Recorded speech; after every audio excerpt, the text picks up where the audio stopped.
Whilst in flight and for the duration of any stay on the lunar surface, the Apollo astronauts would have been totally at the mercy of unpredictable solar particle events. Solar flares could have affected any moon-bound astronaut at any time. A dose of 170 rem could result in vision impairment with a 20 to 30% probability of death within 60 days. Even a relatively low dose, around 70 rem, could result in vomiting, nausea and diarrhea during the trip.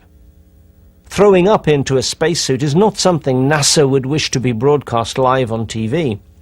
There was even the possibility of an astronaut dying on the lunar surface in front of millions of viewers back on Earth. Therefore, sending astronauts to the moon with these risks could be described as playing American solar flare roulette. With the Naval Research Laboratory, NASA launched the SOLRAD satellite. It too studies the sun's radiation and records the disturbances which can disrupt long-range communications and navigation systems. This computer-type picture shows the sun's disk and inner corona. It was returned by OSO-7, the latest in the orbiting solar observatory series. OSO is trying to determine the direct effects solar flares have on the environment, weather, and communications. Earth is surrounded by the magnetosphere, an enormous teardrop-shaped region formed by the solar wind, a supersonic stream of particles blowing on the Earth's magnetic field. It is in this region that a craft like the small scientific satellite does its job. Einstein once presumed to speak for God when he joked, "God does not play dice." But some would say playing dice with nature is the game NASA played if the agency did indeed send insufficiently protected astronauts through the Van Allen radiation belts and onwards to the moon. So now let's look at this question of radiation and see if and how it posed a serious threat to the successful outcome of Apollo. What in general terms are the dangers of radiation out in deep space? We're not referring to the heat coming from the sun, but the effect of solar particle events, SPEs, including X-rays and gamma rays, on our spacecraft and an unprotected astronaut travelling beyond the protected environment of his home planet. What actually happens when an astronaut leaves the Earth for the moon? A human being leaving Earth for deep space has to travel through the very thick ringed donut of trapped radiation which permanently encircles our planet. This donut contains within it two specific natural zones of very intense radiation. The whole region is named after Dr. James Van Allen, the scientist who registered this discovery in 1958. The innermost zone of the two Van Allen belts surrounds us only some 272 miles out from the Earth's surface. Entering the Van Allen radiation belt from below, you would see the radiation levels rising considerably. In fact, they're higher within the belt than they are above it, and much higher than they are below it. And then as you got above the Van Allen radiation belt, the radiation would still be very, very high, but lower than this radiation that's trapped within the belt. So those form a formidable barrier to the passage of manned spacecraft within these belts. This radiation varies year by year. The sun has an 11-year sunspot cycle, and every 11 years it appears to repeat. And so every 11 years there's a peak of sunspot activity, and this is associated with a peak of solar radiation. These peaks have been charted from the 1800s all the way to the present. And one of the recent peaks was in 1958, which is one of the reasons they decided to have the International Geophysical Year, and one of the reasons that Explorer 1 discovered the Van Allen radiation belts and all of this type of phenomena. And since then, the next peak was in 1969 and 1970, right when the Apollo missions were supposed to have flown through them.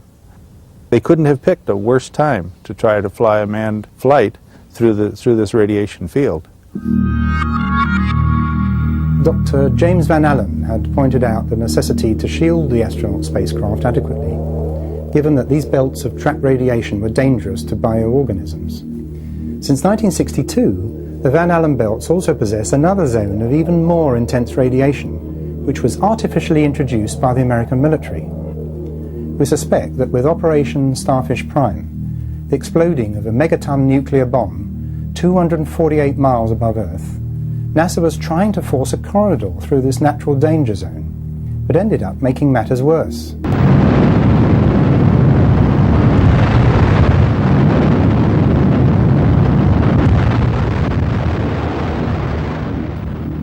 Astronomer Sir Bernard Lovell stated at the time that the effects of this explosion were cataclysmic, both here on Earth and out in space. The radiation created by this engineered explosion was trapped into a third belt, over 100 times more intense than the two natural belts. By 2002, this artificial zone will still be 25 times worse than the most intense zone of radiation trapped within the natural belts. Had NASA not only failed with Starfish Prime to create a corridor, but also increased the radiation risk to unprotected astronauts? During their research, Bennett and Percy have found that the depth of these Van Allen belts varies considerably according to the source of reference. Despite the fact that numerous probes and the Apollo missions have allegedly traversed these zones of intense radiation, there's little or no agreement on the depth of these zones. James Van Allen stated that they're at least 64,000 miles deep, whereas NASA claims they're only about 24,000 miles deep. Less depth equals less travel time through this danger zone, and as NASA maintains that the Earth-Moon round trip would involve just about 2 hours in the belts, the agency could, and did, just about avoid the issue of spacecraft shielding by asserting that this was too short a time to be of any real danger to its astronauts. Such a claim is rather like believing that rain will wet you less if you run through it. In reality, whether you move slowly or quickly through rain, you'll tend to get equally as wet. And so it is with radiation, except that with radiation you cannot dry off and return to the state you were before you were irradiated. Radiation is present throughout deep space and alters everything that it comes into contact with. It becomes a part of any bioorganism. Our research findings suggest that firstly, on a return journey to the Moon or Mars, an astronaut would spend around 4 hours within the trapped radiation of the Van Allen belts. And secondly, that to protect human beings adequately for the duration of such a journey in the late 1960s would require a spacecraft far too heavy for any of Wernher von Braun's rockets to launch. But we're getting rather ahead of ourselves. We'll come back to von Braun's Saturn V rocket shortly. In an interview with researcher Jim Collier in the late 1990s, Dr. James Van Allen said that he stood by his evaluation of the depth and danger of the belts. There are cosmic rays in space. You have the radiation flux that you have to deal with out there. We understood that. We monitored the sun very, very carefully. We did not send expeditions to the Moon at times when there was the possibility of a particle event on the sun. We didn't want to subject the astronauts to any radiation that could come flying off the sun from a solar flare or a prominence or an event like that. But we thought it through very carefully, and we planned our way through that. NASA would have us believe that to send its astronauts through space at the height of solar activity was a matter entirely under its control. But it's impossible, even today, to predict when debilitating solar flares are going to occur. Predicting earthquakes is virtually impossible too. This is the aftermath of the Turkish 1999 quake that came with no warning. And again, the Taiwanese 1999 earthquake. So if the prediction of solar particle events is impossible, what were the means of protecting a crew when travelling through deep space in an unshielded, thin-walled rocket ship? You could use propellant, structure, other parts of the craft, the heat shield. You would design it so that you would maximize the amount of material between you and the sun for the flight, but try to avoid carrying any material just for the sake of the shielding. It would serve a dual purpose. With aluminium shielding, it's accepted that the minimum requirement is a thickness of 10 centimetres all around the craft. Was there any attempt to provide such protection? No. The walls of the craft were made as thin and light as possible. The Apollo capsule itself was made unusually thin. In fact, they couldn't even initially carry enough air inside to be the equivalent to sea level air pressure. They ran it at reduced pressure in order to be able to make the walls thinner. And then the LEM and other parts of the craft were all made out of very thin material, very flimsy. Almost no protection at all against solar radiation. So why not try using a solid shield to protect the astronauts from these dangers? Well, they didn't know how to put a shield like you suggest and still be able to make the weight capability of the Saturn V and carry everything to the moon. I believe that Wernher von Braun's team was basically assigned the task of designing a rocket that theoretically could take men to the moon if everything worked and if there were no substantial solar radiation. But the kind of rocket that they would have had to have in order to take people to the moon, taking into account solar radiation, would have been a much more massive vehicle, and they just decided that this was not something that they needed to deal with. They would just tell everybody that the radiation was okay.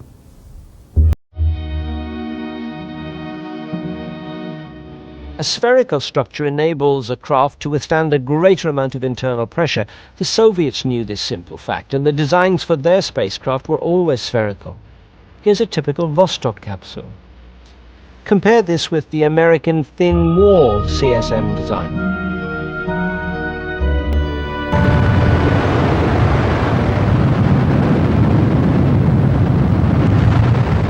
If NASA didn't know how to protect astronauts from radiation in deep space, it had not been for the want of trying.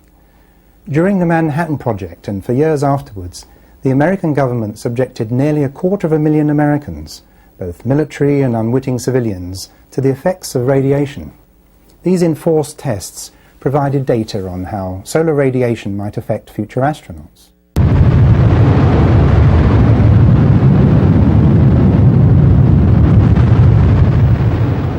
During the experimental detonations of atomic bombs, American military personnel were ordered to walk towards ground zero, totally unprotected. They were ordered to walk straight into the radiation zone, so that their masters could acquire an extensive information base relating to the injuries and damage caused to human tissue by those in close proximity to this radiation.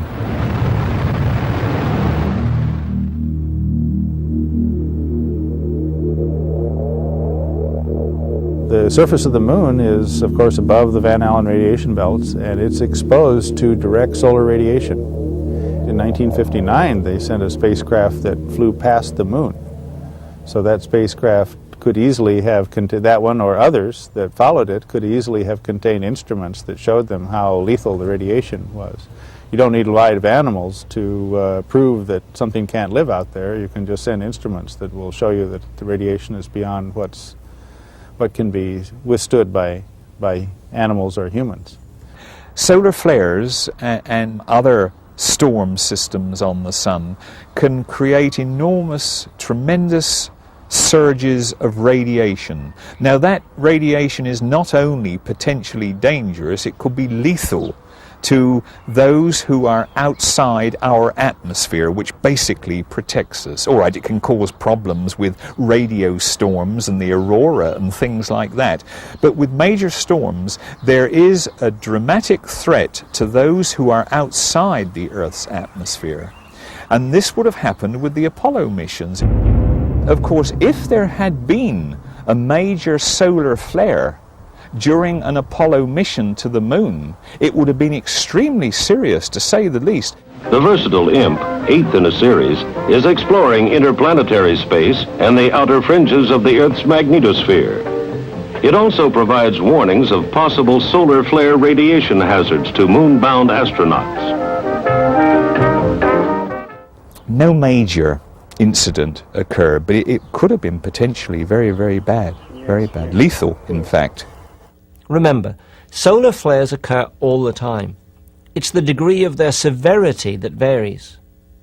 One of the most severe solar flares ever recorded occurred in August 1972 between Apollo missions 16 and 17. This single flare would have delivered 960 rem of virtually instant death to any inadequately protected astronaut out beyond the Earth's atmosphere and magnetic field.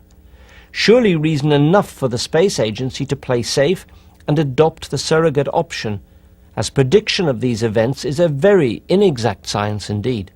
Yet the named astronauts were wandering around on the supposed lunar surface in nothing more than what amounts to a thick linen suit.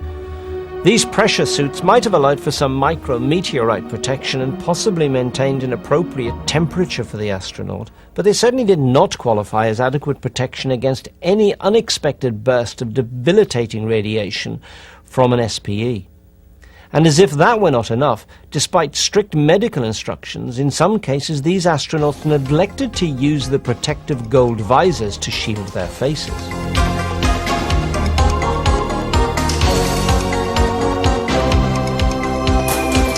Whether this was whistleblowing or sheer arrogance, it is certainly another example of inconsistency in the record, over and beyond that of image manipulation. Forgetting the astronauts for a moment, what indeed could this solar radiation do to the images? We know, for example, how X-rays can affect film on Earth, and we know how the photographs of the damaged Chernobyl nuclear power station were badly fogged from radiation. You have an enormous amount of radiation in space, and potentially it affects film, of course, and of course, as you will well know, its prime effect is on contrast. We took a latent image recorded on the film of a colour test chart and exposed it to 8 MeV X-rays. The lowest radiation dose we applied to the film was 25 rem. The latent image, if it hadn't been subjected to radiation, would look like this: a good quality, high contrast, colour transparency. After exposure to the 25 rem radiation, the image is almost entirely obliterated. This means, in my estimation, a dose as little as 5 rem would seriously undermine the transparency. It would look significantly fogged. It would be a very thin image. If you look at the results, top quality duplicates, you can see that there appears to be no effect whatsoever. It never got to the stage where I heard, at least, that a film had been badly affected by temperature or the pressure differentiation or radiation. I would expect to see on the transparencies evidence of small bright dots where a high velocity nuclear particle had impinged on that film. I have no evidence whatsoever that this has occurred. The good place to look for it is on the regions of the film which haven't been exposed in the camera, the black spaces, as it were, between the frames. We're protected on Earth by a nice thick atmosphere, and that combined with the magnetic field keep these ionizing particles away from us, on film of course. In space, you're not offered that protection. To prevent an ionizing particle, or very energetic particles that you get in space, from damaging the film, you would need a significant thickness of lead protecting that film. So if the film exhibited no signs of radiation damage, then surely the camera itself must have been protected. Was the Hasselblad lunar surface camera shielded from radiation? Well, the original ones were not protected at all. The ones they brought to the lunar surface were painted silver.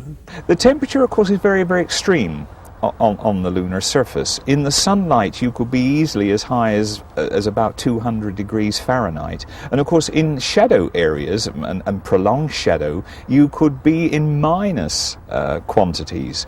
As far as I know, they had no trouble with overheating of the film. And I think it worked for them, because I didn't hear any complaints about the film getting too warm. On the other hand, they might have had some trouble if the film got too cold, because then it cracked. Would any of the problems cited have anything at all to do with Kodak's strange reticence to capitalize commercially on the film used for the lunar surface photography? Although various films were tried by NASA, to all intents and purposes it was only Kodak film which was used during Project Apollo. And I think, and one understands it, I think that the corporate management in Rochester was concerned about a monopoly situation. I think that was the reason, and it's sad in some ways because there was an enormous amount could be made of the fact that it was Kodak film being used. Okay, let's see, how do I do this? F11? It 74. Click. Okay. Click. Click. Click. Okay, Tony, do you want me to change the mags on the EVA 16? It's about empty. Click. That's affirmative. Per second runs it through there. Right, go ahead. Okay, will do. Should be mag R. Click. Okay. Man, if I get this top of this and that picture, it's going to be a miracle. Click. Okay, Tony, during this pan, I've moved about 2 feet downslope, so I don't know if things are going to match up too well or not. We'll make it work. And if both the film and camera had problems with heat and cold, then how did the astronauts themselves stay cool? It was the job of the life support system, the PLIS, to regulate the body temperatures. How did that backpack actually keep an astronaut cool and likewise warm when they were working in the cold of the shadow areas? Somehow they would have to radiate the heat away, and that's not an easy task because the rate that heat is radiated away goes up according to the 4th power of the temperature difference between the radiator and the surrounding medium. So you have to have a pretty hot radiator to radiate away a substantial amount of heat. It would be more likely that you would eject steam, because in taking the heat away from the astronaut, that heat would be used to heat water up and produce steam. So you should see venting of steam if they're using water for this purpose, rather than ice, actually.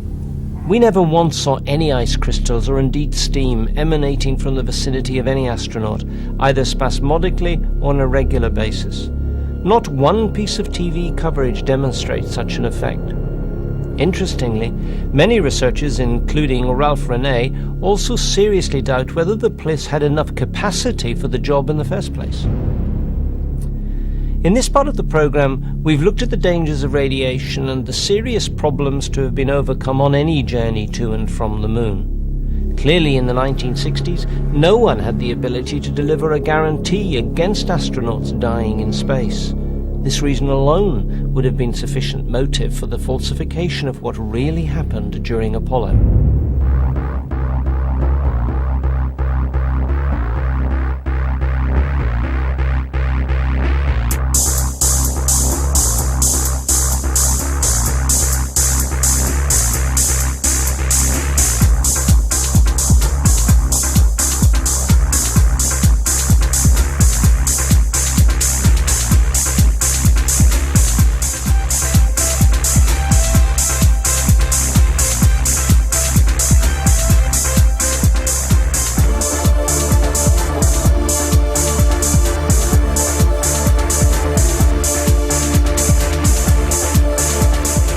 We now come to one of NASA's biggest headaches: how to get the astronauts and their gear up and out into deep space in the first place.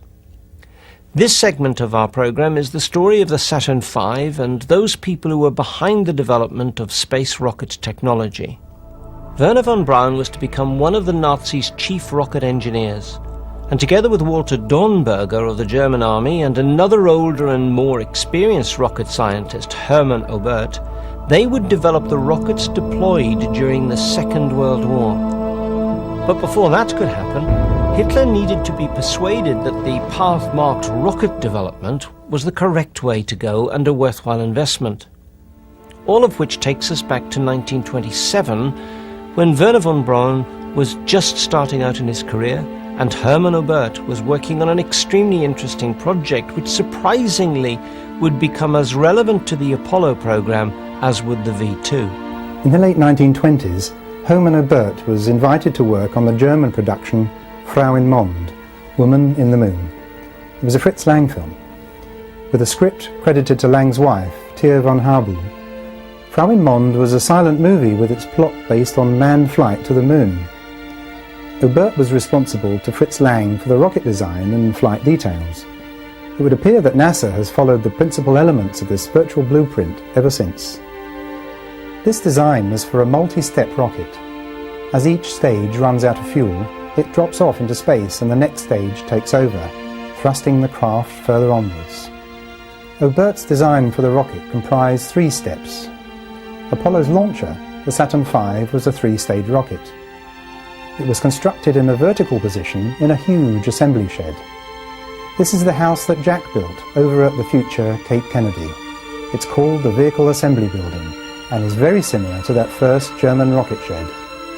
Inside, the Saturn V rocket was assembled vertically.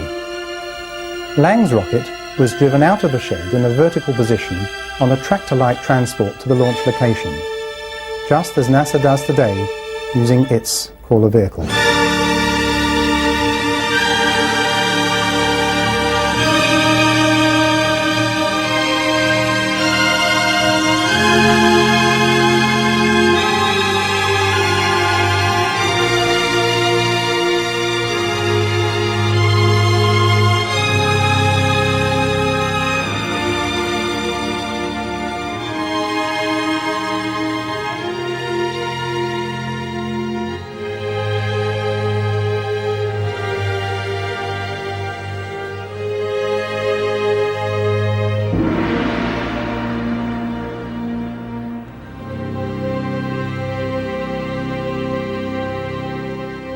The Soviets, however, preferred to construct their rockets horizontally and then deliver them horizontally to the launch pad, as the Russians still do today. No doubt they recognized that moving a high centre of gravity rocket vertically was contrary to common sense. And contrary to some received opinion in the West, the Soviets have in fact always been the world's leaders in rocket development. With 21 firsts in space exploration, they had no need to present the world with rampant virility symbols for their journeys into space. As for NASA's Apollo launcher, the Saturn V, that rocket may not have been as great as it looked. To emphasize the moment before liftoff, Fritz Lang created the 10-9-8 countdown. It was one of the movie's most dramatic features. Lang had intended this countdown procedure merely to increase the dramatic tension at the launch. Lang said that NASA had incorporated another of his damn touches into its space dramas. Lang's actors were strapped to their couches, just as NASA did with Apollo. When the rocket motor had burned for a specified duration, we see first and second stage separation, as was the case with the Saturn V.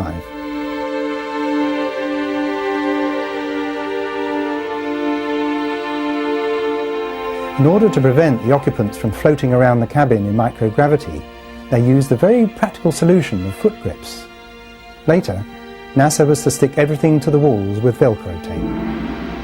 And this attractive and exotic demonstration of the way that water globules will float in microgravity has also become an industry standard.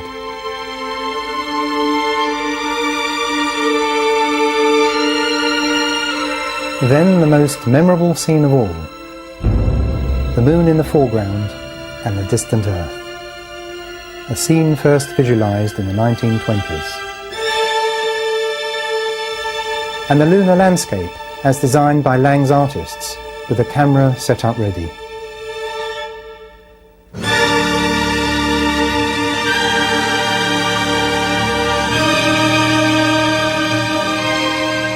This look, with its pointed rather than smooth mountains, was copied exactly by NASA space artists on the decals that depicted the individual Apollo lunar modules.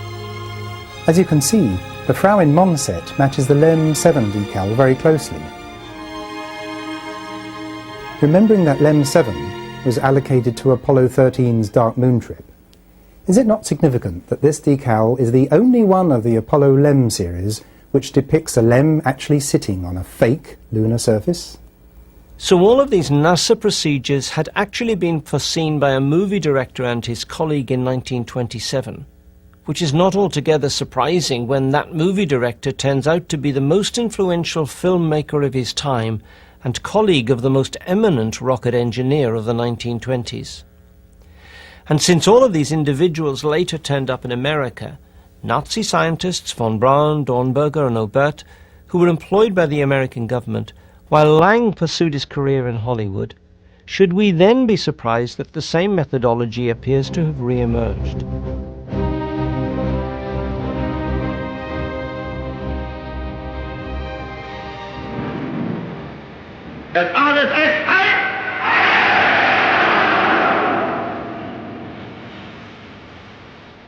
Sometime between 1929 and 1933, Obert and von Braun produced a promotional movie designed to convince the German authorities of the viability of their rocket research program.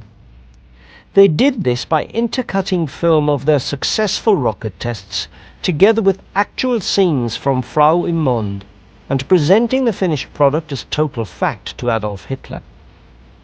Greatly impressed, Hitler gave the order for their research to be funded virtually without restraints by bankrolling the development costs, which in turn were of course underwritten by the private financiers of the Third Reich.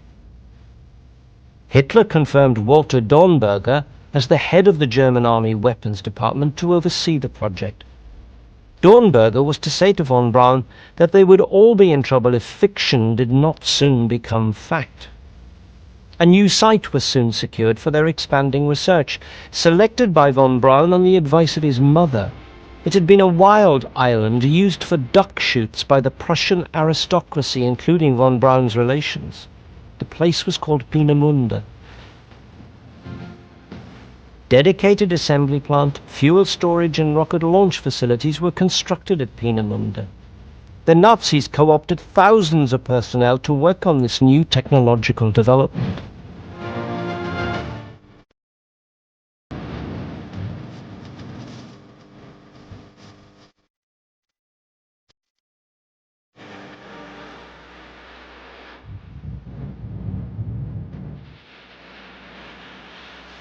But all new technology has to undergo many trials and tribulations before it can be successful, and Peenemünde was the site of much experimentation before these rockets were perfected and a successful launch achieved.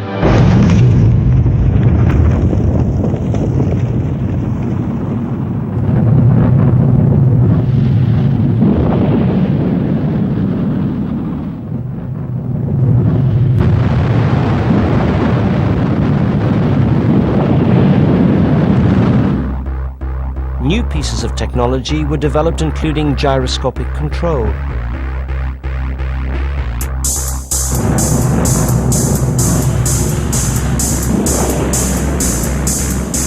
Brand new rocket engines were developed and perfected. Success then followed. Von Braun presented film footage of the latest launch to Hitler. Significantly, this successful launch had a depiction of Frau im Mond on the side of the rocket.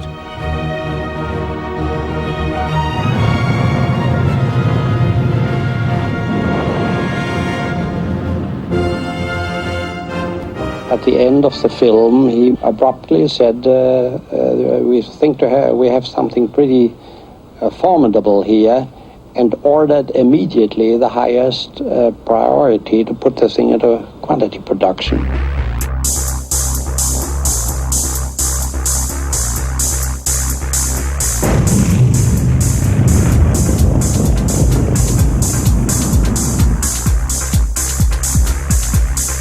Unfortunately for the team, in April 1943, during full production of the V-2, Hitler, following his dreams and instincts, halted all rocket development.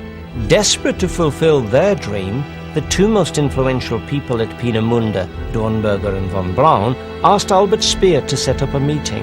And it was in July 1943 at the Wolfslair, Hitler's Rastenburg headquarters, that von Braun showed Hitler models of proposed underground production facilities to inspire him to resume production. Hitler bought von Braun's idea that he could rocket bomb his way to victory through the production of hundreds of thousands of V-2 and V-3 rockets. The team was so successful in their presentation that the very next day, Hitler awarded a professorship to von Braun in recognition of his achievements. Werner von Braun considered manned spaceflight the goal of his life. This launch vehicle would become key to the means by which mankind would attempt to reach out into space, but for the Third Reich it was just a transporter of explosive, 1 ton per rocket, that would travel a distance of 200 miles before delivering its lethal burden without warning onto its target.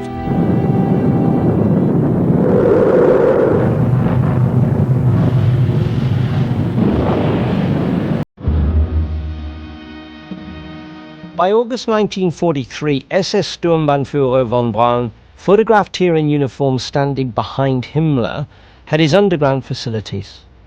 Here in southern Bavaria, in the Mittelwerk, in appalling conditions, thousands of prisoners were used as slave labourers to manufacture the vast number of components required to fulfill the colossal production targets. These V2s were transported to the French and Belgian coasts where the Nazis had set up launch pads for the rocket bombing of England and elsewhere.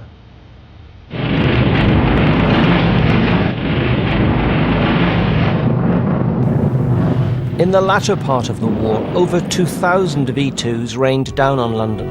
A single V2 delivered a great deal of damage.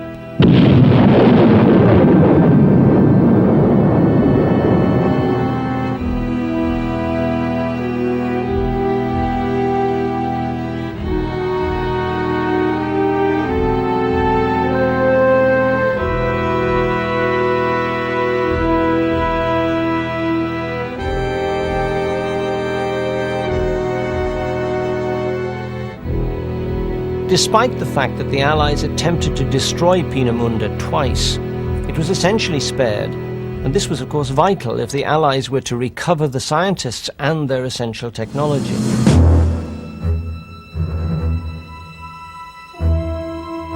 Notice the similarity in overall concept between the original V2 engines and this, the much later Saturn V rocket motor. It's alleged that von Braun and his colleagues gave themselves up to the Americans, although the word rendezvous would appear to be nearer the mark.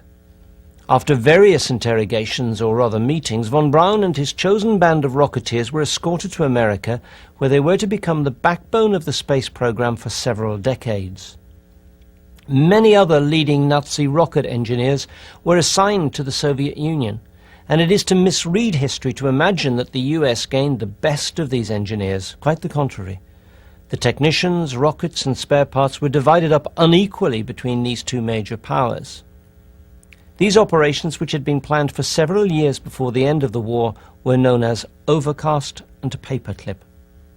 How many British people knew or know even now that in the latter half of 1945, a prime cause of their recent misery, SS Sturmbannführer von Braun, had not only visited London, but had also been awarded an honorary fellowship by the British Interplanetary Society for his services to rocketry. The Soviets did not immediately repatriate their allotted portion of rocket engineers. They first worked with them on site in Germany and only subsequently moved everything, including personnel, back to the Soviet Union. Stalin fully supported the development of rocketry, and thanks to their methodology, the Soviets progressed faster in their understanding of the new rocket skills than did the United States. The Soviets milked their Germans dry of all knowledge, and by the 1950s the Soviet scientists knew as much, if not more, than their erstwhile teachers who were then repatriated to Germany. The Americans kept their rocket scientists permanently, played down their Nazi pasts, totally sanitized their records, and after some years granted them American citizenship. Research in the US progressed much more slowly than the development of rocket technology did in the Soviet Union.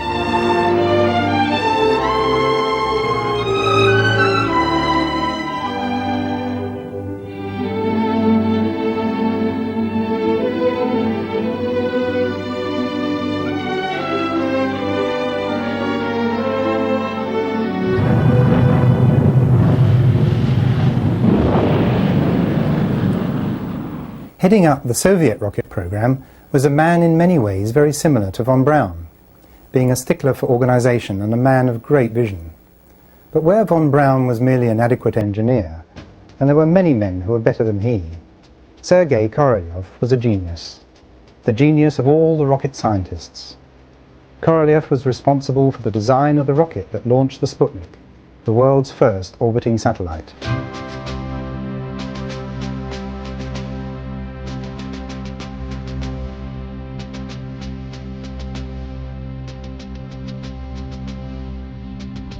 Unlike von Braun and overt spacecraft, Korolev's concepts appear to have been inspired by nature. his powerful launch rockets emulated the splayed bases that support the giant trees of our planet. Despite being divided into several research and development departments, each with their own head of operations, it would be Sergei Korolev who would hold the entire Soviet space program together until his untimely and unexpected death on the operating table in 1966. This is Korolev's home in Moscow. Here is his desk. And in the hall wardrobe, his hat, just as he left it before going to hospital that fateful day. In America, things weren't going too well. The film record explains why there were so many uncertainties in the US military with their homegrown rockets.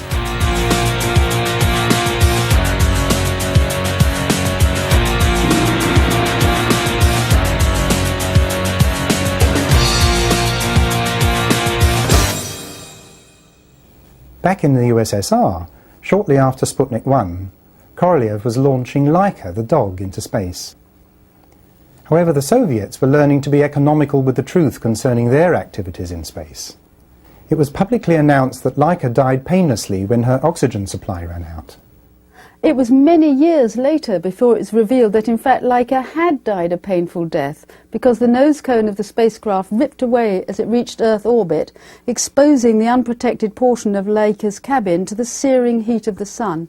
But the further truth was that the nose cone had been designed to do exactly that. So, in the interest of learning how long a bioorganism could withstand such conditions, Laika had been knowingly destined for a painful death from the very start of the experiment, and the public were not to know what really happened until a comfortable time period had elapsed.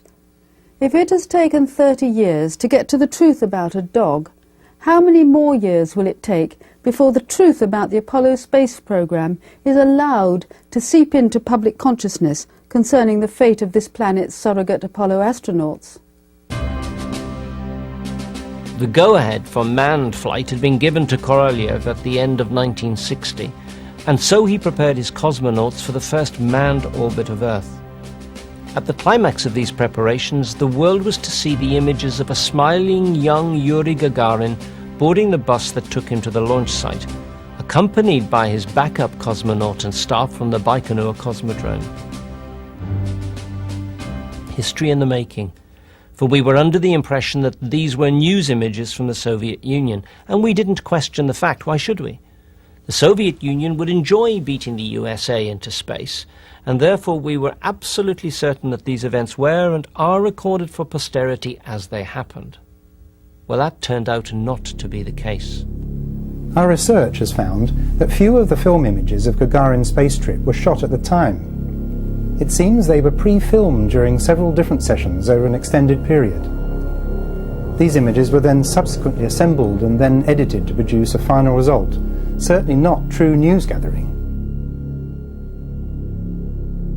That would explain, for example, the continuity errors in the bus sequence.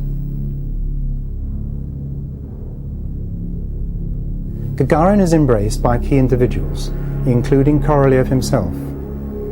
But new information reveals that most of this footage was not shot on the day of the launch.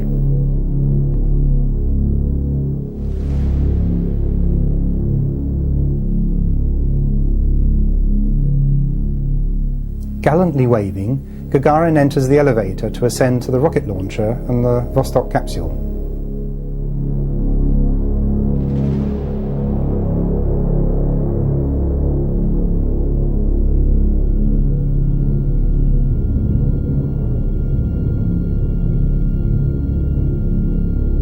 We then see Gagarin getting into the small capsule and sitting inside the sphere that was to be his home for this highly significant moment in history. The lighting, though, gives away the fact that this was all staged. Here we can see the cosmonaut sitting in his seat, but there are two shadows, one on each side of his head, indicating that lighting was used from two light sources placed either side of the camera. The top view shows that there was no lighting inside the capsule itself, nor was there any room inside the small space for the camera and lighting rigs required. So how can there possibly be a view of Gagarin taken from the front rather than just from behind his head? We must emphasize that there was no space for another person, camera or lights inside this miniature capsule. This shot alone demonstrates that he was filmed from a cutaway setup, on another occasion, in another place, in a studio environment. Details that have now come to light record that during the launch countdown, 2 awkward moments occurred. During the first of these, Korolev told the crew on the gantry that the hatch had not closed properly. This was news to them, as they had closed down all the bolts and no signals had activated to indicate any failure of procedure. Korolev insisted that the hatch be fully reopened and then rebolted, a task which added another 30 to 40 minutes to the countdown. Korolev also insisted that he alone would inform Gagarin of the delay. In fact, Korolev forbade the crew from speaking to the cosmonaut, who was supposedly listening to music inside the capsule. In so doing, he gave himself the opportunity to instruct Gagarin to leave, yes, leave the Vostok capsule. The second awkward moment occurred during this rebolting procedure, when the gantry began to swing away from the side of the rocket as if the countdown had not been halted. Obviously, the head of operations inside the launch bunker hadn't been apprised of the situation. About to fall off their lofty perch, the gantry crew hurriedly telephoned the launch bunker and asked them to return the gantry to the rocket's side, allowing them to complete their task. So who was head of operations in the launch bunker? Well, actually, it was Sergei Korolev, and he was totally aware of the timing of the countdown, since it was he who was responsible for the delay in the first place. So why go to the trouble of creating this gantry incident? We suggest it was a diversionary tactic, resulting in any observer taking their eye off the ball for a few vital minutes. This would ensure that the first publicised manned flight into orbit would not be compromised by a dead cosmonaut, and it would have served to cover the moment when Gagarin was removed from the capsule. And ultimately, it would keep Korolev's research and development team ahead of their serious competition within the Soviet Union's internal space race. Was Gagarin removed and then replaced by a surrogate cosmonaut? Or did the Vostok capsule go aloft with only a tape machine aboard? A technique that the Soviets had already honed to perfection, and they had already acclimatized Western listeners to the idea that human voices emanated from probes officially classed as unmanned. But that's another story. This Vostok capsule landed on a designated site well away from the public gaze. In the meantime, Gagarin had apparently ejected himself from the capsule and landed well over a mile away. However, his method of landing was kept very quiet, creating confusion in the history books for years to come. The Soviets wanted to claim a flight record, and, according to aeronautical rules, not astronautical, ejecting or bailing out would disqualify the entire flight, so the pilot had to land within his craft. Astronaut substitution would have meant that the number of people on the gantry platform would have increased or decreased between securing the hatch for the first time and the actual launch. Was this the case? Oh, yes, it was. It took 5 people to seal the hatch and check the procedures first time around, but at the second resealing, only 3 people were employed on this task. There was motive, opportunity and time to accomplish the sleight-of-hand manoeuvre. And if such a tactic would ensure that the Soviet space program and their cosmonauts were kept alive, then it was worth the candle.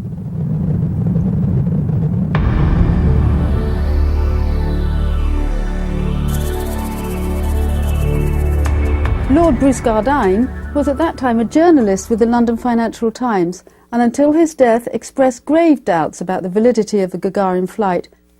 Throughout the spring of '61, he'd been in the Soviet Union and was in Moscow alive with rumours about this event, from April the 6th until his departure.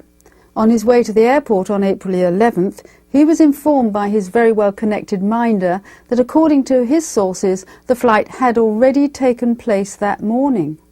The source of this information had been none other than the chairman of the Soviet Committee of Sciences. Bruce Gardine, travelling in Germany the following day, was then very surprised to hear the Gagarin flight being announced live over the East Berlin Airport tannoy system. Back in England, Jock Bruce Gardine established that NASA initially denied all knowledge of the Gagarin flight on the 12th. This statement was later corrected by the White House.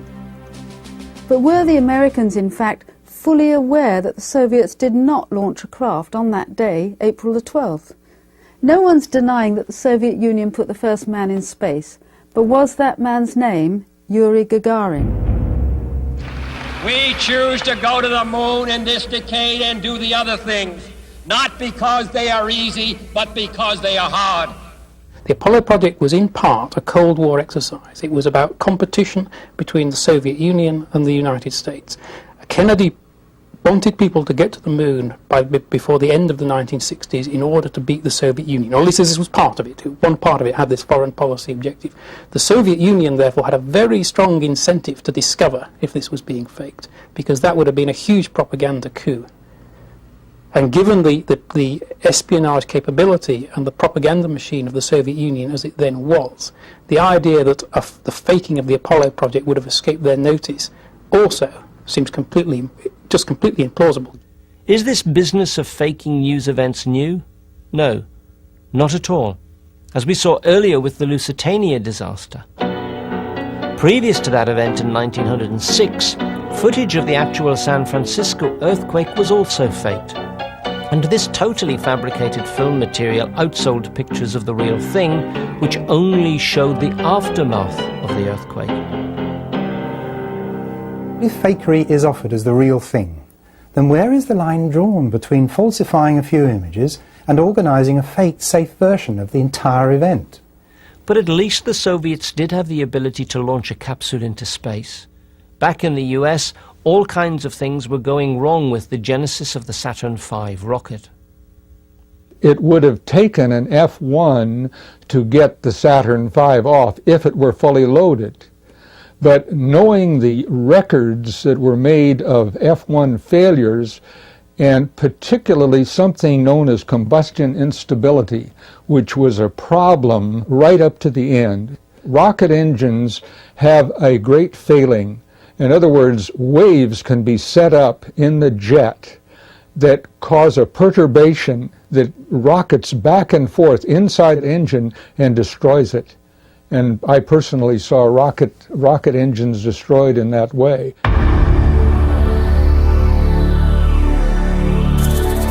The B-1 engine would have been much more reliable because it was a lower thrust. What observations does Bill Wood have concerning the Saturn V? For the first 8 feet past the end of the exhaust nozzle of these F-1 engines, the exhaust is black. It's not glowing. It's a black exhaust. Just as if you were to have some type of a shroud around the end of the engine with maybe kerosene being injected into the exhaust, so that when the smaller engine fires down the center of this, it ingests air from the inside the engine compartment down through the nozzle and mixes it with this injected kerosene. And it taking about 8 feet for this heated kerosene to mix with air before it catches on fire behind the engine. And that seems to produce this 800-foot long fuel-rich flame that is flapping in the air behind the Saturn V. The flame behind the Saturn V doesn't look very much like the flames behind other rockets using the same propellants. There's no normal mode of operation that would cause an engine like that to produce this dark zone. To do that, it would have to be running so fuel-rich that it would be so inefficient that it couldn't possibly produce the performance that was claimed for it. It's possible that they never really did solve the combustion efficiency problem with the F-1 engine, and they decided that just for show purposes they would produce an engine that produced a giant flame, sort of like a huge flamethrower. And we all know that flamethrowers don't produce very much thrust.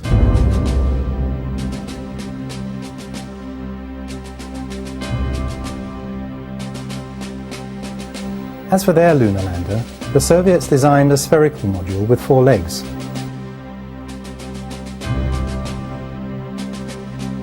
The Americans also adopted a 4-legged lander, but finally agreed upon an angular, tent-like craft. Basically, this was an arrangement of 2 engines stacked one on top of the other, with additional functions assigned to the angular spaces of the vehicle.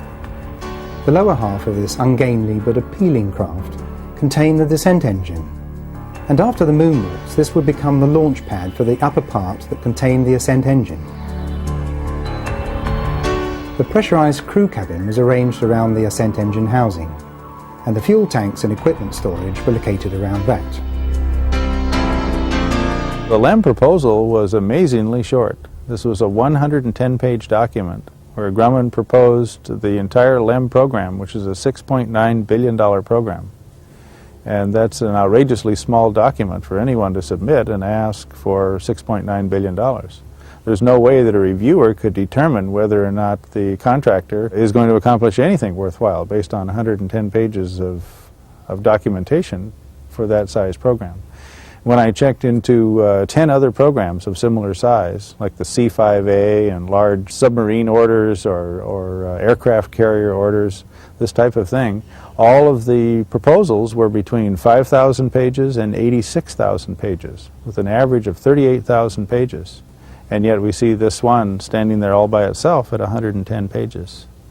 And it appeared to me that this may have been a situation where they knew that if anyone checked, someone would say, well, in order to win this, you had to submit a proposal, right? So let me see the proposal. So they had to produce a proposal, but they didn't go to the trouble of producing one of decent length. A 110-page proposal is about appropriate for a $1.4 million program, which is 5,000 times smaller than the claimed LEM program. Now, you wouldn't need a very long proposal if you weren't really going to build a LEM that really had to work. If you were going to be building LEMs that ended up in museums or on displays, then you could probably do that for a few $1 million, and that might only require a 110-page proposal. There were many problems for the engineers and astronauts during the development of the lunar module. On one occasion, Armstrong was nearly killed by the unpredictable trainer.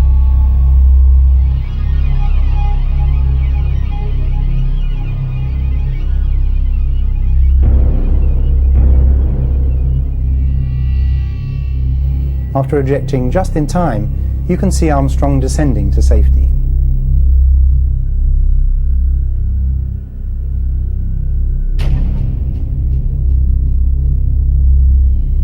The LEM's rocket engines were designed to perform one-off vital tasks. The advantage of using the fuels chosen for the LEM, unlike any other alternatives, was that they could be stored without special cooling, and on firing should ignite instantly. When the descent or ascent engine was activated, instant combustion would have been a must, and the two engines had to perform without a single hitch. The lunar lander descent engine, as well as the ascent engine, used a combination of hypergolic propellants, nitrogen tetroxide as the oxidizer, and unsymmetrical dimethylhydrazine, or UDMH, as the fuel. Together they were known popularly as Aerozine 50. When they are mixed, they ignite spontaneously, and that's why they're called hypergolic propellants. After ignition, they produce a dark red opaque gas. We also have the Apollo footage showing, for example, the ascent engine lifting off and being followed up by a camera, and no exhaust gas showing.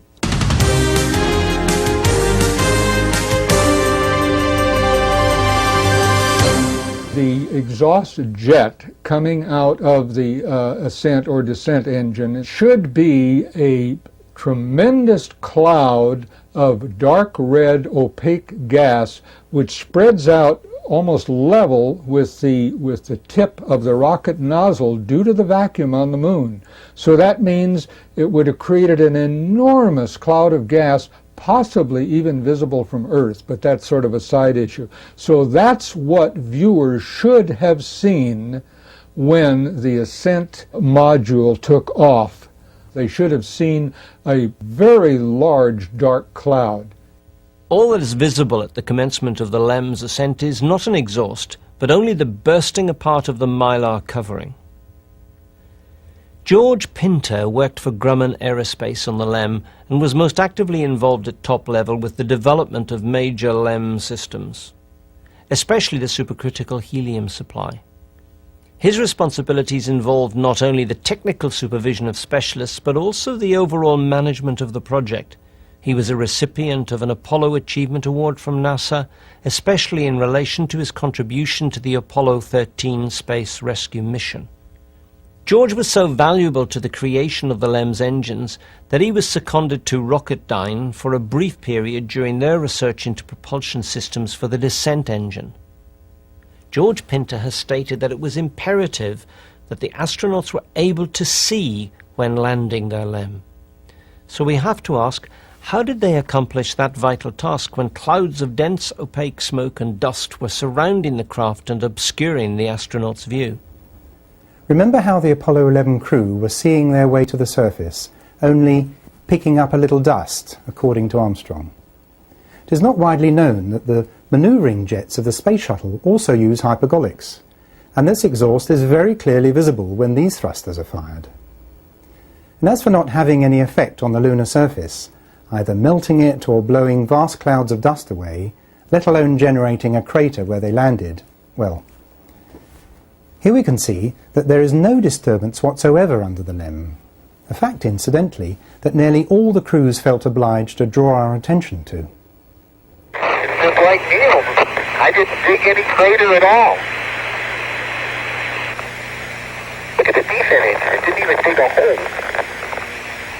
Prior to 1969, all NASA's artists depicted the LEM's exhaust smoke flaring out from beneath the LEM, whether it was red smoke or white smoke. But current, post-Apollo space film artists now depict simulations of the exhaust from the rocket engine coloured blue. Playing safe, surely. For George Pinter of Grumman, exhaust smoke would have to have accompanied the real landing and takeoff. But because the astronauts had to see to land, how could there possibly be any dense, opaque smoke of any colour? Remembering the 10,000 pounds of throttleable thrust burning at up to 5,000 degrees Fahrenheit, not only should the LEM have generated a crater beneath the craft on landing, but for Apollo 11 at least, surely there should have been a trail of molten dust behind it as the craft travelled over the lunar surface on its overshoot to the final landing site. This is volcanic rock on Mount Etna, which was made molten by heat of only 1,000 degrees Celsius before solidifying.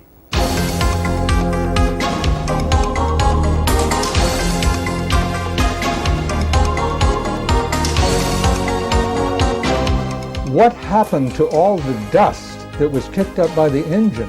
Why didn't it fill up the landing pads? Why didn't it cloud to the point where you couldn't see anything? They probably reasoned it this way, that if we create a crater, we're going to create more questions, more problems.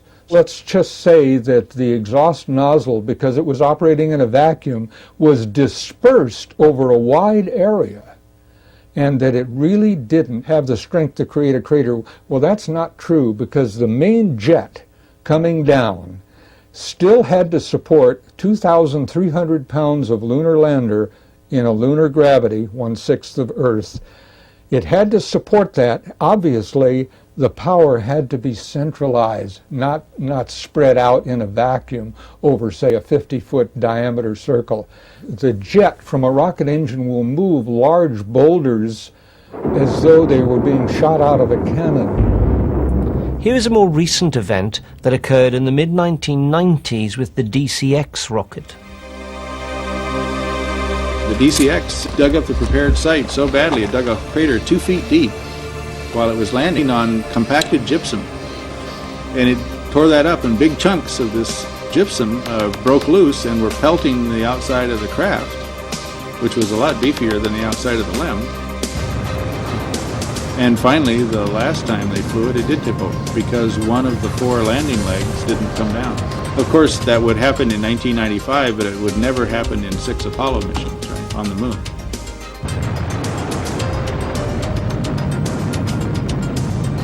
So, there are many reasons to question the Apollo imagery relating to the claimed landings and takeoffs from the lunar surface. If these moon landing images were faked, then how did we manage to acquire so many rocks? Core samples and lunar dust have been obtained by unmanned probes. The Soviets were particularly advanced in this technology, but there were supposedly many samples loaded onto LEMs and returned to Earth. The claim is that the Apollo program collected hundreds of pounds of lunar rocks, something like 750 pounds, some large amount of lunar rocks in the 6 missions. And I think that only a few pounds were actually collected remotely, by ourselves and in a similar manner by the Russians, because we had an agreement before we went to the moon to trade lunar soil samples. We would trade soil from the sites that we visited, and they would trade samples from the sites that their robot craft visited and compare them. And then I think the vast majority of the hundreds of pounds of moon rocks that we claim to have are made here on Earth, and that's why they look so similar to Earth rocks. That's why they found that the composition is so similar. They can be irradiated or exposed to a vacuum or modified in certain minor ways so that they appear slightly different, and then they do an analysis and say, well, it's just like Earth rocks except for these few minor changes. And then they hypothesize that they were blasted by meteorites. Well, they can be blasted by meteorites artificially. Paul Jacobs was a top investigator in San Francisco. I went to see him to get his help. I said, Paul, help me with my Apollo hoax project. He says, all right, I will. I'm flying to Washington next week. I'll go see the head of the U.S. Department of Geology. And he did. And he asked the geologist, did you examine the moon rocks? Did they really come from the moon? The geologist just laughed. Well, there's a sad ending to this story. Paul flew back from Washington. I met with him again in San Francisco, and he told me what he had determined, that the Apollo project was a hoax and that people at high levels were keeping it a secret.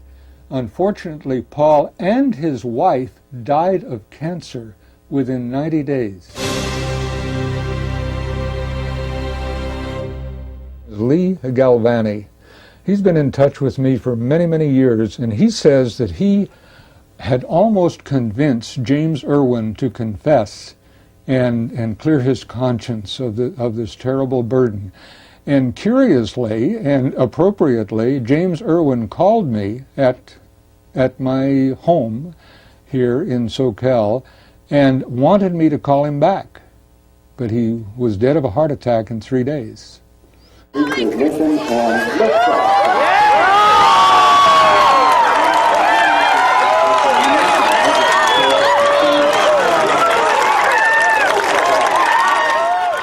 If the Saturn V was such a good launch vehicle, why was it dropped after the last Apollo mission to be replaced by the Space Shuttle? Why was a new launcher required when NASA supposedly had a tried and tested powerful rocket in the form of the Saturn V? The shuttle weighs about 3/4 as much as the Saturn V, and it only puts about 1/6 as much weight into orbit, and it costs about 3 times as much as the Saturn V to launch. It was first flown 2 years behind schedule, and it's cost a lot more than the Saturn V to develop. So in almost every measure of rocket technology, the shuttle is greatly inferior to the claimed performance of the Saturn V.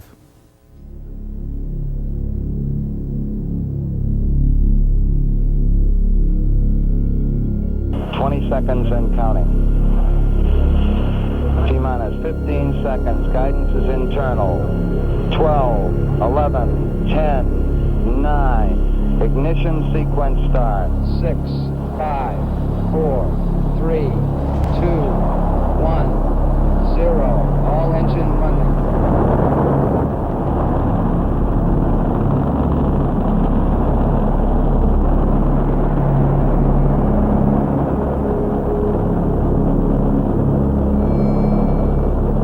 If the Saturn V had worked, far and away the most logical thing to do with that hardware that was developed with billions and billions of dollars was to begin producing them, because then the development cost gets amortized over the cost of all of the produced vehicles, and use it to launch the shuttle. If they wanted to actually have an airplane that goes into orbit, they could have put a shuttle orbiter on top of the second stage of the Saturn V and flown the whole thing into orbit. The first stage would have dropped into the ocean like it normally does, and the second stage and the fully loaded shuttle orbiter would have made it into low Earth orbit. Now those second stages could have been assembled in orbit to form a space station. We could have had the first launch of the shuttle about 5 years sooner at a savings of about $20 billion, And by the time the shuttle was actually launched in 1981, we could have had the beginnings of a manned space station in orbit. If in fact their claimed performance was a hoax, then there's no reason to continue making any more of them. And that's why you might want to start all over and develop something from scratch that is actually going to work, even if it only puts up 1/6 as much payload and costs 3 times as much per launch. It is a little-known fact outside the industry that the Space Shuttle is a vastly inefficient rocket. The allegedly recoverable boosters are more often lost at the bottom of the sea than they are recovered for reuse, which together with other issues minimises the claims for an economical recyclable spacecraft. One of the many reasons why replacement technology is being developed, for example the Lockheed Martin X-33 shuttle. Was there ever really a space race in the true sense of the word? If we were racing the Russians to the moon, and if we beat them, why didn't they do it the next year, or 5 years later, or 10 years later, or even 25 years later? Why didn't they ever do it?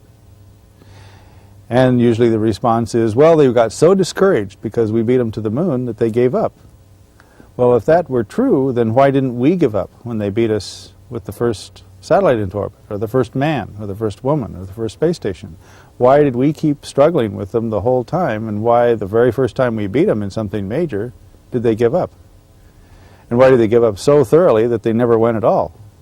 Of course, we know at a very high level the Russians and the Americans have been in bed together for a long time. I mean, the Russian Revolution was financed by Wall Street. I mean, this is known. Beginning October 18, Soviet cosmonauts Andrei Nikolaev and Vitaly Sevastyanov toured the U.S. and several NASA field centers. During that same month, the United States and the Soviet Union agreed to study ways that American and Russian spaceships could meet and join in space. During his visit to Russia, President Nixon signed an agreement with Chairman Kosygin of the USSR to conduct an Earth orbital rendezvous and docking in 1975 between a U.S. and a Russian spacecraft. Engineers from both countries have already begun working out the details of the mission. American astronauts and Soviet cosmonauts trained this year to prepare for a joint space mission in 1975.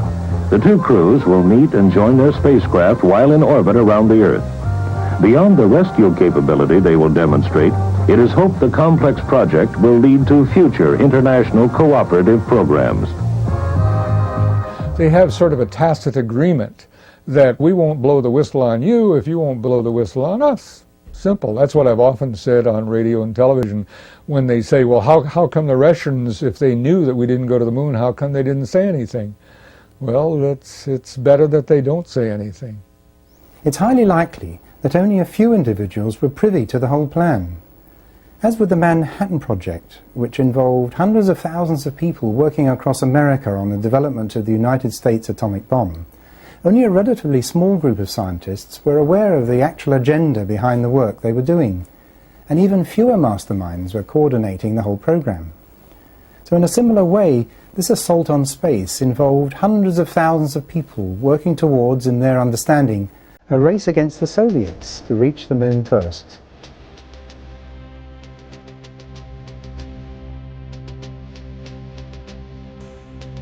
No doubt when it was understood that it was going to be well nigh impossible to do the job safely with the available technology, only relatively few of the core teams would have been completely in on the alternative plan to fake the public record of the Apollo moon landings. This would become the cover for the surrogate program. Even fewer key individuals would have been in on the reasons behind the top-secret scheme to get out into space at all costs. And with that in mind, we propose that the Soviets and the Americans were at the highest level always working together on this planet's space program right from the start, and that the split of the Nazi rocket scientists into two teams, destined for America and the then Soviet Union, was part of a well-thought-out plan up and running before the end of World War II. A key step in any space program would be the establishment of communication satellites in geosynchronous orbit around the Earth. This network of communications and spy satellites would also achieve the aim of the space program as set out by Lyndon Johnson. He said, "Control of space means control of the world. From space, the Masters of Infinity would have the power to control the Earth's weather, to cause drought and flood, to change the tides and raise the levels of the sea, to divert the Gulf Stream and change the climates to frigid. There is something more important than the ultimate weapon, and that is the ultimate position, the position of total control over Earth that lies somewhere in outer space. It's entirely possible that there was always going to be a two-pronged program for landing on the moon, one executed in secret and the other played out in public. However, both the American and Soviet teams, in the end, were at the mercy of radiation, the biggest showstopper in deep space exploration to this day. Back in the 1960s, there is no doubt that those who were in control of space were controlling the information that encircled the planet. So how did they manage to overcome the technical problems inherent in pulling off the faking of the live TV coverage of Apollo?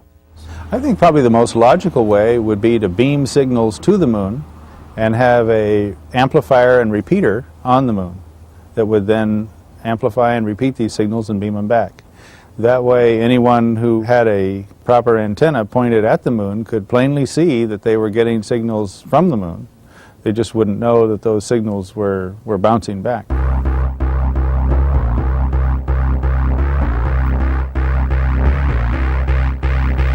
The Soviets had developed a very satisfactory roving vehicle, guided from Earth, called the Lunokhod.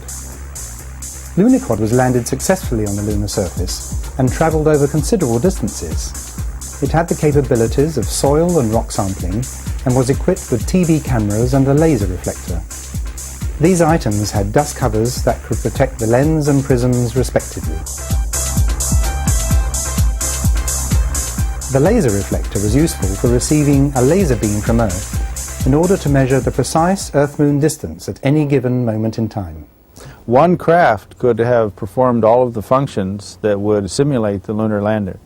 It could land on the moon with its repeater, and this craft could also place a transmitting seismometer into the lunar soil that could continue to transmit back lunar quakes, which we received for quite some time. This same device could also pop out a laser reflector onto the moon's surface, and it could perform all of these functions. It could also have lowered a drill into the lunar soil and dug up lunar soil, and then the return craft, unmanned, could bring that soil back to Earth. There really isn't a case to answer. The Apollo project had to have happened in order to produce this data, and if it hadn't happened, it would have been impossible to cover up for this length of time. But people have been whistleblowing for many years now. In this program, we've looked very carefully at evidence which clearly indicates that NASA hoaxed and faked the Apollo record. We've looked closely at many still photographs that are seen together on one continuous roll of film where there was no scope for retouching or the insertion of promotion pictures. And we have looked at the TV coverage as well. In addition to the attempted confession by James Irwin, there's a more recent statement from an Apollo insider. In September 1999, it was reported by journalist Graham Birdsall that at the first Pacific UFO conference in Hawaii, the astronaut Brian O'Leary, who worked alongside the likes of Armstrong and Aldrin for many years, commented, "If some of the film was spoiled, it's remotely possible they may have shot some scenes in a studio environment to avoid embarrassment." For an insider to consider this faking a possibility is quite remarkable. When that individual worked for NASA in the 1960s and specifically on the Apollo 11 mission during 67 and 68, this really is some statement. But the view that the still photographs have been faked, whereas the TV transmissions remain genuine just because they were live, is unacceptable. Both the TV and the still photographs were imaged in the same settings. One single contradictory example would be enough to demonstrate that there is a problem with the integrity of the material published by NASA. You've seen many such examples in this program and much else besides.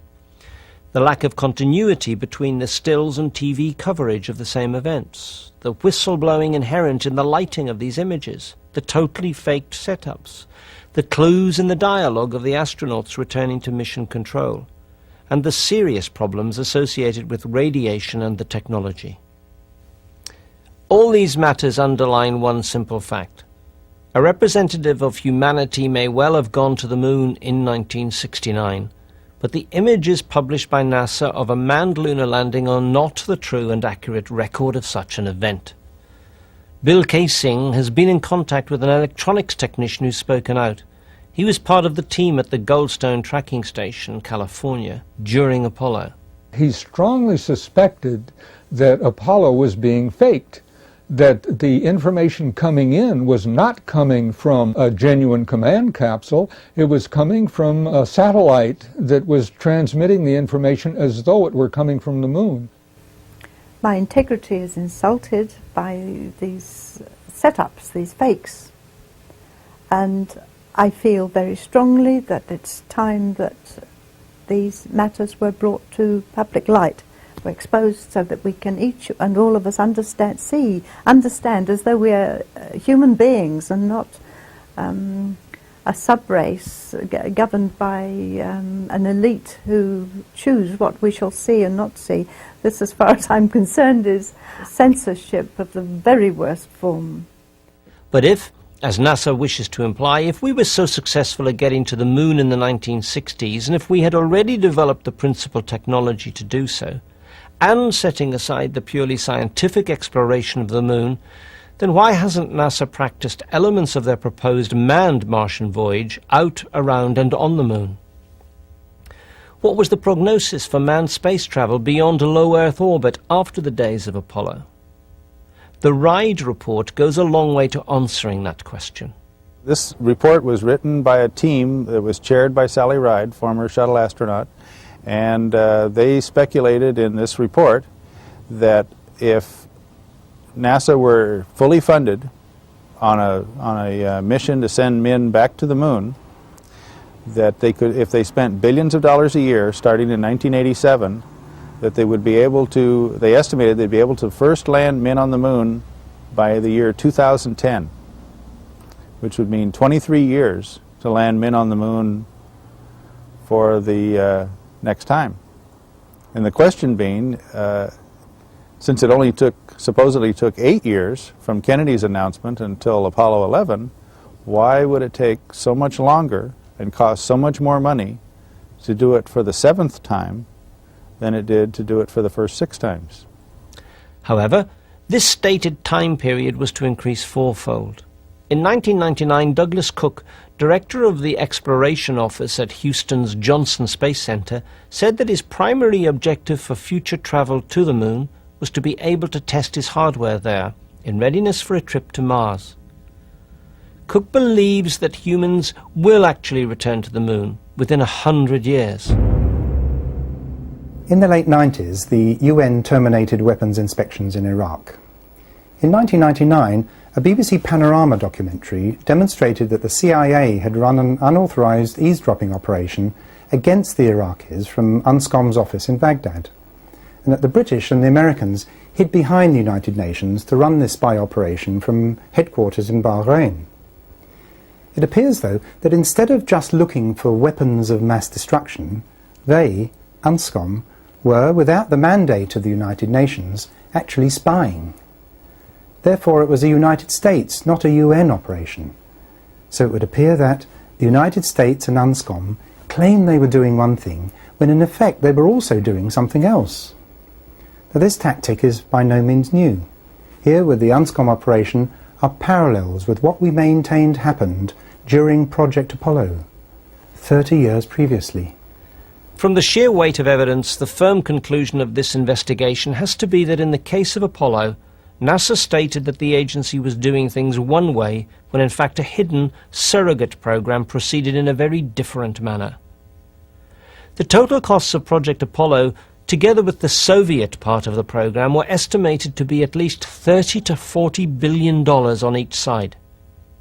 Now, given this cost, it's perhaps understandable that what we were shown was done so as to avoid the risk of these huge levels of funding not being made available in the first place. And much illusion, including the space race itself, had to be maintained to keep the funds flowing. But what this investment did bring was ownership of the true experiences encountered by any surrogate astronauts regarding the actual conditions on and around the moon. The rest of the world were never to know what motives really lay behind the first ever manned deep space program.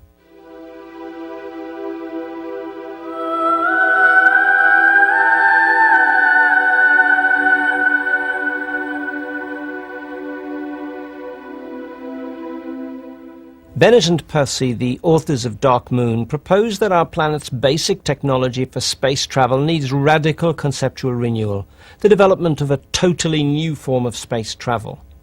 And rather than sliding around on the surface of space, mankind needs to create a technology that enables us to travel through space within realistic time frames and without unduly endangering our astronauts. As they say, it's no longer acceptable to be economical with the truth in order to cover a hidden agenda. As ordinary citizens, we do not expect our space experts to know everything, nor should we hold today's people at NASA responsible for their predecessors' decisions, unless they wish to maintain the myth of Apollo in the face of the overwhelming new evidence. In that case, they will be as guilty as these first decision-makers. Moreover, incapable of fulfilling their desire to travel out into the solar system, these frustrated masters of infinity will then be bent on shoring up the edge of darkness, low Earth orbit with space stations and so-called Star Wars technology. During the 1986 Presidential Commission on the Shuttle Challenger disaster, the eminent physicist Richard Feynman found that NASA's analysis, claims and methodology were consistently incorrect. Feynman said, NASA owes it to the citizens from whom it asks support to be frank, honest and informative.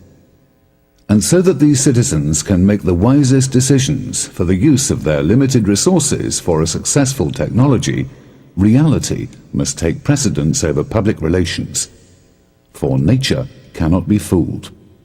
If you have an unlimited budget, which is what the simulators had, you can do anything you want. You can create the most incredible vistas, people on Mars or Venus or planets of the nearest star. Money will buy anything, except happiness.